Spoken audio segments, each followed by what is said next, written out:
Habari, karibuni Free Internet Technology. Na jambo dogo, kwanza nianze kuomba samahani kama mtakuta sauti inapishana na labda na video, kwa sababu nilirekodi wakati naandaa video, kumbe sauti ilikuwa iingii. Sasa hapa wakati naiweka sawa, hivyo imebidi niweke, kwa sababu nilikuwa nishaitengeneza ndio nakuja kugundua kwamba sauti hamna. Sasa inabidi niingizie sauti hivi. Hivyo nitakuwa naenda na video vile ambavyo itavyokuwa inaonyesha na mimi nitakuwa naelezea. Kwa hiyo kwa maneno mengine kwamba niseme mtanisamehe sana kama itakuwa napishana nayo. Leo hii tutajifunza kuhusiana na habari namna gani unaweza kuzuia mtu asitumie interneti yako ya kwenye wifi au router yako. Maana watu wengi sasa wamekuwa wakitumia wifi au router na wamejikuta kutokana na mtu mmoja kujua password, mwingine akampatia mwingine, mpatia mwingine, akajikuta kwamba wengi wanakuwa wanajiconnect na yaka anakuwa anashindwa kutumia. Sasa cha kufanya, wewe nenda katika Chrome browser yako yoyote, iwe ya simu, iwe aina yoyote ile, iwe kwenye kompyuta, iwe katika Chromebook kama unatumia Chromebook, kokote kule unaweza kaenda katika browser yoyote. Hapa na kuelekeza namna gani ambavyo utakuwa na block, yani uachane na habari ya kubadilisha password. Password muachie ijue, yani password muachie ijue. Ikitaka unamwandikia kabisa hata kwenye karatasi kwamba bwana, password yangu ni hii hapa. Ila wewe utaweza kumblock au kumblacklist huyo mtu. Hatua ya kufanya, utatakiwa kuingia katika IP address ya hiyo router yako, na kila router au kila wifi na IP address yake kutokana na inategemea ni kampuni gani. So umeelewa? Sasa mimi natumia ya Airtel. Kwa sababu natumia ya Airtel, hivyo nitaandika hiyo IP address na nitaweza kuingia katika browser ya hiyo IP address ambayo ni Airtel. Baada ya hapo, kitu ambacho natakiwa ukifanya ni kulogin, na uhakikisha kwamba unaenda sehemu ya kulogin. Nimeclick kama hivyo, na hapo kuna username, kuna password. Kitu ambacho natakiwa kuandika ni username na password, nategemea na router gani unatumia au password unatumia password gani hivyo. Wengine kama mtu ambaye hajaje kuunganisha kabisa, utakuwa unaandika admin na ni password admin na username admin, kisha una login. Baada ya kulogin, inakuleta katika dashboard ya namna hiyo. Hii ni dashboard ya Airtel. Baada ya kuingia katika dashboard ya namna hiyo, unatakiwa kubonyeza sehemu iliyoandikwa system status. System status unaibonyeza.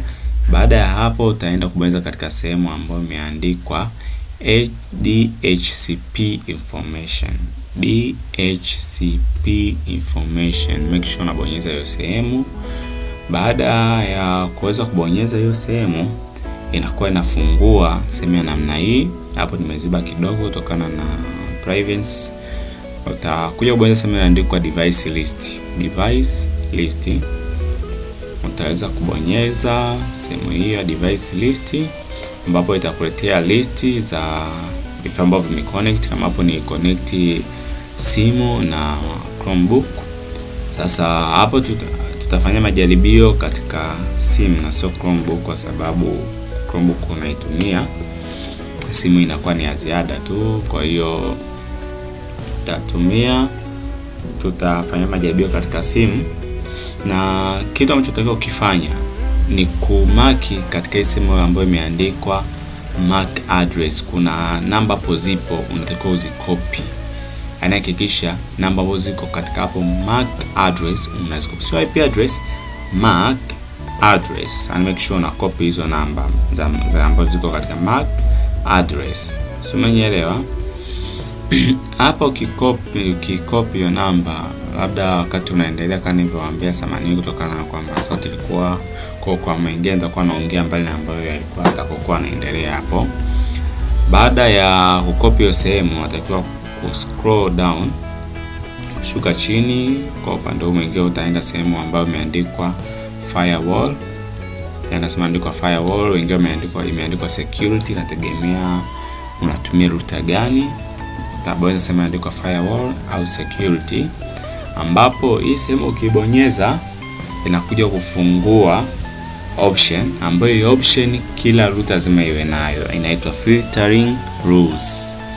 Filtering rules hapo yo, filtering rules. Kisha hii sehemu unaibonyeza, kila router inayo hiyo sehemu, unaibonyeza hiyo sehemu. Baada ya kubonyeza unakuja inakuletea dashboard ya namna hii. Hapo kuna maneno mawili ya blacklist na whitelist. Whitelist ni kwa ajili ya watu ambao wanaruhusu, yani watu ambao utawaweka hapo ndio watakuwa wanaruhusiwa kuconnect. Ile blacklist kuwazuia wasiconnect katika watu ambao utakuwa umeweka hapo. Unapoweka option yoyote hakikisha kwamba unakuwa na save, ila leo tutazungumzia sehemu ya blacklist. Whitelist tutazungumzia kwa wakati mwingine. Baada ya kubonyeza blacklist, unatakiwa kuja kubonyeza sehemu iliyoandikwa mark filtering. Mark filtering. Unatakiwa kubonyeza sehemu iliyoandikwa mark filtering. Baada ya kubonyeza mark filtering, unakuja sehemu iliyoandikwa hard rule. Hard rule, ambapo sasa unatakiwa hapo ndo tuna muadi yule ambao tulimcopy kutoka kule katika list, tunamuadi sasa hapo huyo aloingia katika wifi yetu, anayetumia wifi yetu kibulebule tu, na sisi tunashindwa kutumia internet ipasavyo. Hapo kuna option mbili. Hapo juu unapoona kuna IPv4 na IPv6, na katika router zingine unakuta ziko option tatu: IPv4, IPv6 na nyingine imeunganishwa pamoja, imetenganishwa tu na mkato. Kama unakuta ziko tatu ambayo imetenganishwa na mkato, na ichagua hiyo ambayo imetenganishwa na mkato, ila kwa sababu mimi natumia hii ambayo zinaonyesha mbili, kwa hapa nitabonyeza ambayo ni IPv4. Nitabonyeza sababu network nyingi zinatumia hii IPv4. Kwa hiyo ni baada ya kubonyeza hapo, ninachotakiwa ukifanya, kuna ile neno lililoandikwa MAC address. Hiyo kwenye kibox hiyo ndo tunatakiwa kupaste ile MAC address ambayo tulicopy kutoka kule, yani kwa yule muone aliyojua password bila kumpa, alafu ameona sasa ni tabia. Sasa yule ndo tunampaste hapo sasa. Na kitu ambacho kinaenda kutokea baada ya kumpaste hapo kisha paste, kwa chini yake hapa una katika limaki unaandika jina, kama na jina, kama ni device unategemea unaandikaje. Mimi hapo ninaandika Kelvin kutokana ni kwamba ndio jina langu, na naji blacklist mwenyewe muuni sasa, na naandika Kelvin. Baada hapo na confirm. Kisha confirm, kitu anachotakiwa ukifanya ni kubonyeza save and apply rules. And save na apply rules maana yake kuiruhusu. Sasa ukibonyeza hii save na apply rules, maana yake huyo romuadi sasa kuconnect ataconnect. Yani kitu ambacho unatakiwa kijue, uconnect ana connect, password sanayo lazima ataconnect, hawezi kumkatalia, ataconnect, ila hawezi kutumia internet. Yani hawezi kutumia internet. Hii sema ambayo izungishadwa hapa na ndiko delete, maana ukitaka kumuondoa labda ukamruhusa sasa atumie. Sasa mimi nimebonyeza hapo. Baada ya kubonyeza mbele success na confirm, maana yake sasa hapo kinachotokea ni kwamba hii simu ambayo nimeiweka hapo katika blacklist, baada ya kuimaki hapo, ni kwamba nitaconnect lakini sitaweza kutumia internet. Maana yake haito access network yoyote, internet yote haito access yote. Yani nitaconnect, ile mtu atashangaa kwamba ka connect lakini akifungua YouTube, akifungua wapi haifunguki, yani inamkatalia network, data hamna. Unaelewa? Hiyo ndio sehemu baada ya kuadi na kuapply. Ila nikirudi nyuma kidogo, kuna katika zile option mbili ambazo za whitelist na blacklist. Ukiona hapa umemweka mtu katika mark filtering, alafu ukachagua option ya whitelist, maana yake hao uliowaweka hapo umewaruhusu kutumia internet. Yani kwamba huyu mtu mimi namruhusu kumtumia internet. Kitendo cha kumweka hapo ni kwamba unaruhusu kutumia internet. Kama hutaki atumie internet, maana lazima hakikisha umechagua option ya blacklist. Nafikiri umenielewa mpaka hapo, kwa umechagua option ya blacklist. Make sure umechagua hivyo, ni kwamba mtu hataweza kuaccess internet yoyote. Connect hata connect kama nilivyokuambia, lakini internet haiwezi kuaccess kabisa, ni kabisa haiwezi kuaccess. Ni hayo tu kwa leo. Tutakuja kuzungumzia tena kuhusiana na swala la whitelist kwa wakati mwingine.